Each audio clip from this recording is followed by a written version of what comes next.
Hello, this is Robert Romano, Vice President of Public Policy with Americans for Limited Government, and I am joined with Catherine Mortensen, Vice President of Communications with Americans for Limited Government. And today we're going to be talking about federal, state, and local vaccine mandates.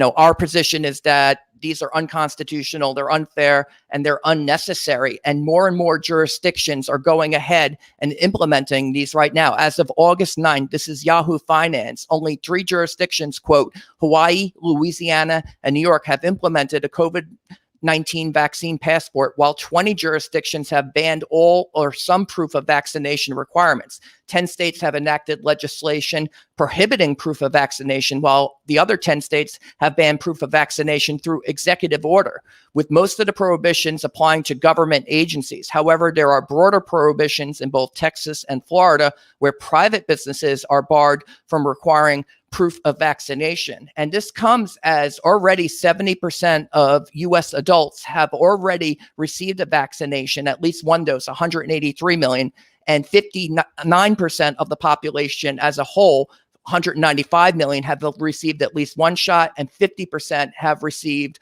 both shots, are fully vaccinated at 166 million. But despite that coverage, 70% of adults, 50% of the total population fully vaccinated, cases are still rising, according to the Institutes for Health Metrics and Evaluation, where they project currently 477,000 new cases per day. And this is with the vaccine. That's not as high as we saw in December, when there were hardly any vaccinations administered yet, when cases reached 700,000 new probable cases per day. But still, we're at a very high level right now. And I think that's why a lot of cities and states are starting to look at vaccine mandates, et cetera. And we've looked at this before. The reason why this is such a huge issue is because in 1905, the U.S. Supreme Court in Jacobson v. Massachusetts allowed for states and localities to implement the smallpox vaccinations. And those were atrocious. They had people going door to door, sticking people with needles. I don't think they're going to do anything like that today, but still, this is one of the reasons why we are urging, and hit that link in the description, Americans to support telling their local officials not to implement vaccine mandates. And Catherine, can you speak to this for a little bit? Sure. So, Robert, I think that this particular petition that we're asking our supporters and others out there to join us on is really at the heart of what our organization does. At Americans for Limited Government, we are advocating for greater individual freedom and liberty and limited government scope. And what we have seen over the last 18 months during COVID has been outrageous, shocking. I mean, I really don't have words to describe what we've seen in terms of the government overreach. And now we've got to this point where in my community, Fairfax County, Virginia, we have reached President Biden's goal that he set in the springtime of having 70% of the adults fully vaccinated. My community is there. So are many other communities across the country.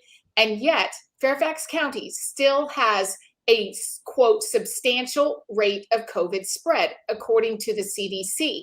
So that means that my community has to wear a mask, or I shouldn't say we are having to. The CDC is recommending that we mask up in indoor public spaces, despite the fact that we actually did what the president said. We achieved those goals.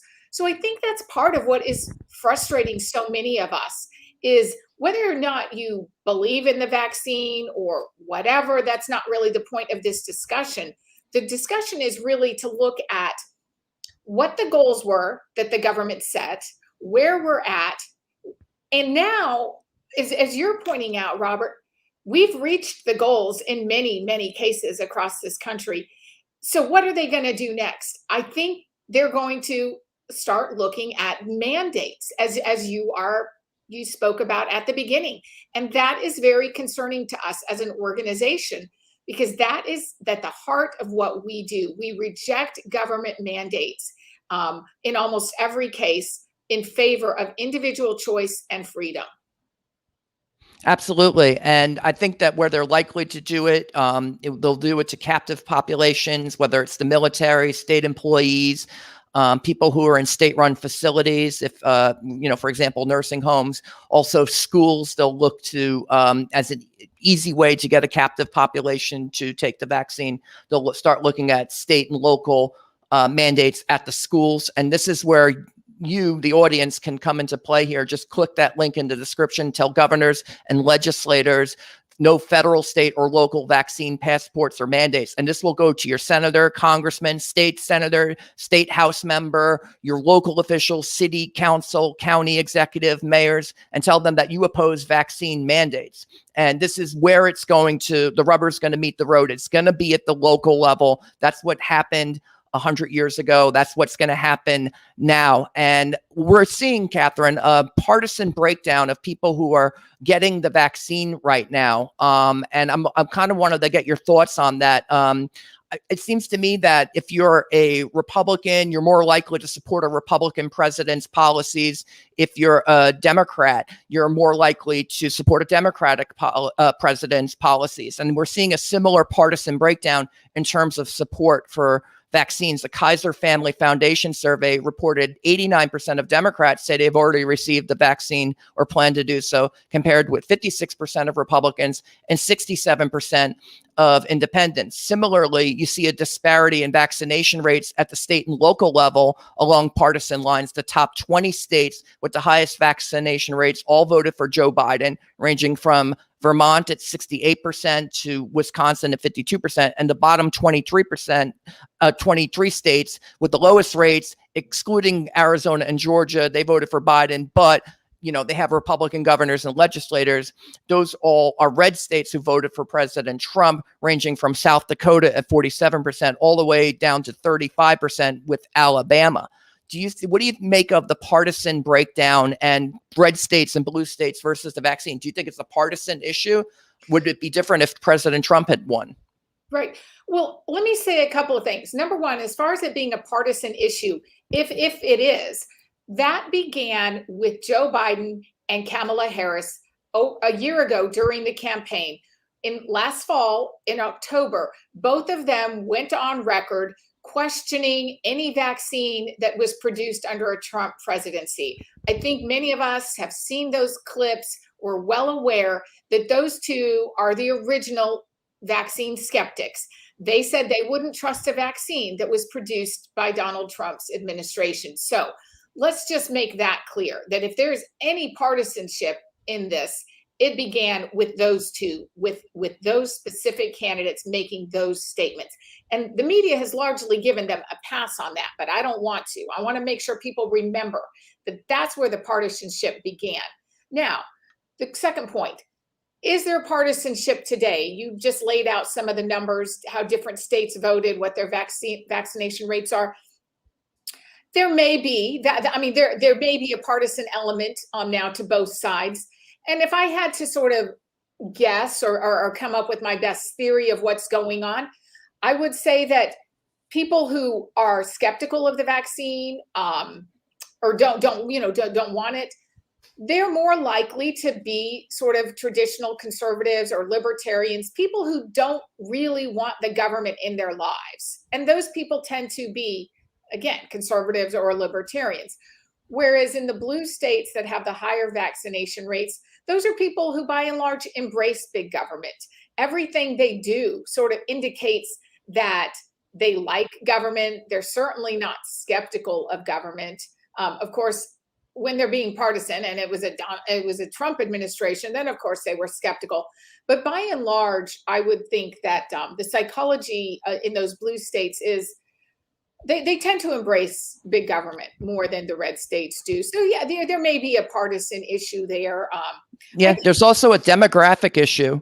According to the same Kaiser Family Foundation survey of 40 states, the percent of white people who have received the vaccine, this is a quote, one dose, 49%, was roughly 1.3 times higher than the rate for Black people, 38%, and 1.1 times higher than the rate for Hispanic people, 43%. As of August 2, 2021, white people had higher vaccination rate compared to Hispanics in all reporting states except Missouri, Vermont, Tennessee, Louisiana, DC, and Virginia, and a higher rate than Black people in every reporting state except for Oregon, Alaska, Idaho, and Mississippi. So there is some, there are different predictors and demographics that are more likely to get the vaccine than others. It seems to be skewing more Caucasian and also more Democratic in terms of blue states. So I think there's a few different breakdowns there, and there's a lot of complex factors that go into that. I would just note that with African Americans, that the Tuskegee experiments from 1932 to 1972, where CDC was deliberately infecting African Americans with syphilis just to see what would happen, is one of the reasons why I think that population in general would be, kind of more reluctant to get a shot. And just in general, I think generations have gone by since the mandatory smallpox vaccinations from a century ago, when police departments literally were going door to door, sticking people with needles in big cities. And I think that's had reverberations in our country for several years now. And it's really a national tragedy, but it's one of the reasons why this is such a complex issue, and there's constitutional issues with the mandate. Our view is 14th Amendment is very clear. No state shall deprive any person of life, liberty, or property without due process of law. And I think that's exactly what state and local governments did when they were going door to door, sticking people with needles 100 years ago. I don't care what the Supreme Court said. That is a deprivation of liberty without due process. And that's why I think everyone should take the time to contact your local officials. That's where they're going to do mandates. That's where school boards are going to make that decision, and city councils and mayors and counties, county executives, county legislators. If you fill out this petition, you'll get directly in touch with them, and you can let them know what you think about this and why it should be, your body, your choice. Let people decide for themselves, especially when you consider the fact that so many people have already been vaccinated, and so many more people have already kind of received the virus in another way, just natural transmission. We're going to reach herd immunity. Catherine, you respond to that, and then I just wanted to go over what the fact that the death rate has been declining significantly. If you don't mind, Robert, what I wanted to go back to is the Supreme Court case that you were pointing to earlier. And it was this. Okay, so this is the smallpox case, right? Correct. Yeah, over 100 years ago. Okay, so how did the court rule? What was the impact of that decision? That the state and local government has the power to implement a mandate, which is why it's absolutely a possibility that they're going to do it. Wow. So there's already a precedent. The Supreme Court has already ruled that the government can mandate vaccines. So at the state and local level then today, if in fact the courts have already ruled that it is constitutional? The people have a choice. The mayor has a choice. The city council has a choice. And you, the audience, you have a choice to tell your legislator, to tell your mayor, your county executive, or your county legislator, your city council, not to do mandates. They don't have to do mandates. They have a choice there. They have the power to do it, according to the Supreme Court. We disagree. We think that's a 14th Amendment violation. We think that the Supreme Court erred in 1905. And if they were to hear it again, who knows how they might rule. That was so long ago. Depending on how it was implemented. But we shouldn't hope that the courts will save us from government overstepping.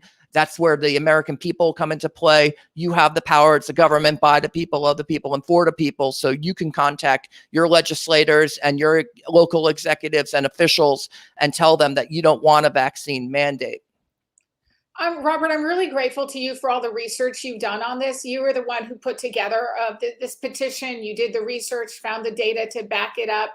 And I'm really grateful that you did that, because really, I don't think that at this time there's any greater issue for our organization to be fighting for than individual choice and freedom and liberty, because we have been just overwhelmed with big government over the last 18 months. And Americans want to fight back. They need to know, what can they do on a personal level to stop some of this government overreach? And the petition that you are putting out, it gives them that opportunity. So thank you. No problem. No problem. And again, I just wanted to give the audience an idea. This is definitely unfair. We definitely think it's unconstitutional, and it's unnecessary when you consider the fact that the death rate has been significantly falling. In April of 2020, the death rate from COVID, according to the IHME data, peaked at 0.97%. And now it's down to all the way down to 0.16% in July of 2021. It seems to be peaking up a little with the Delta variant to about 0.2%, but that's significant. That means that, you know, herd immunity, whether from vaccinations or people just getting sick and then developing natural immunity, plus treatments, advances in treatments, fewer people are dying of COVID on a percentage basis than were a year ago, which means we're winning. And so you don't need mandates if the death rate keeps on falling and we're going in the right direction here. You don't need national lockdowns again. I think that we're moving in the right direction here. And I'll just take it away here, Catherine. You know, federal, state, and local vaccine mandates are unfair, unconstitutional, and unnecessary. So please tell your governors and legislators no federal, state, or local vaccine passports or mandates. The link is in the description. This is Robert Romano, Vice President of Public Policy with Americans for Limited Government, joined with Catherine Mortensen, Vice President of Communications with Americans for Limited Government. Hit that subscribe button, ring the bell for notifications, and have a good day.